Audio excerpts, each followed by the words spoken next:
Welcome. Let's have a conversation about the shoulders. We see a lot of people with frozen shoulders and various other types of aches and pains around this area. It's a complex area that we have a lot of expectation for in our day-to-day life. We need to be able to use that arm in all sorts of positions, and we don't expect to meet pain when we do it.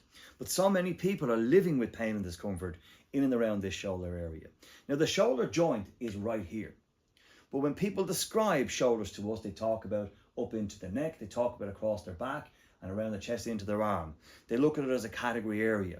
And in fairness, that actually is not a bad way to view it, because there's so many component parts of this shoulder that in order to get it into a comfortable and functional position, you've got to consider all of those things.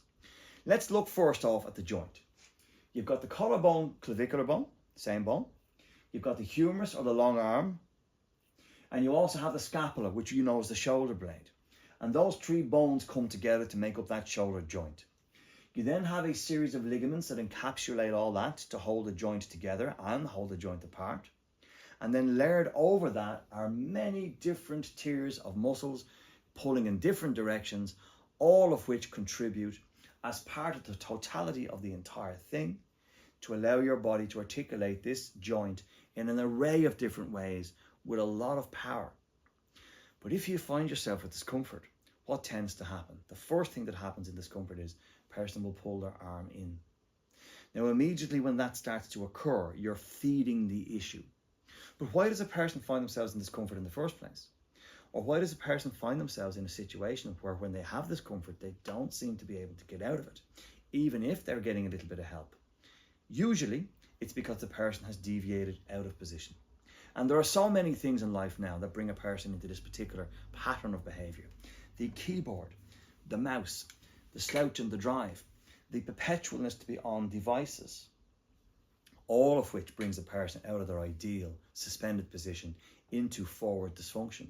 Shoulders are beautifully designed to be highly articulate and strong, but they're also heavy.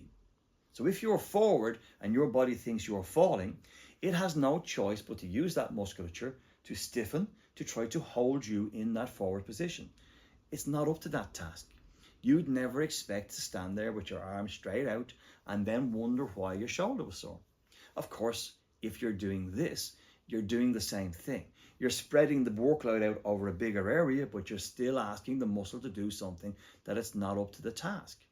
If you want to have comfortable, functioning shoulders, where they have full articulation and full movement, you have at least got to create a migration back to the right shape.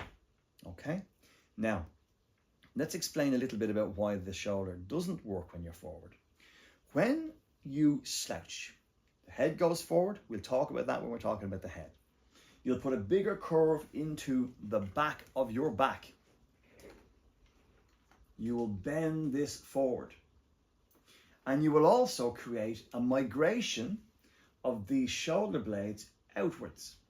So when you go forward, those shoulder blades go out. But as they go out, the two pieces that are at the front,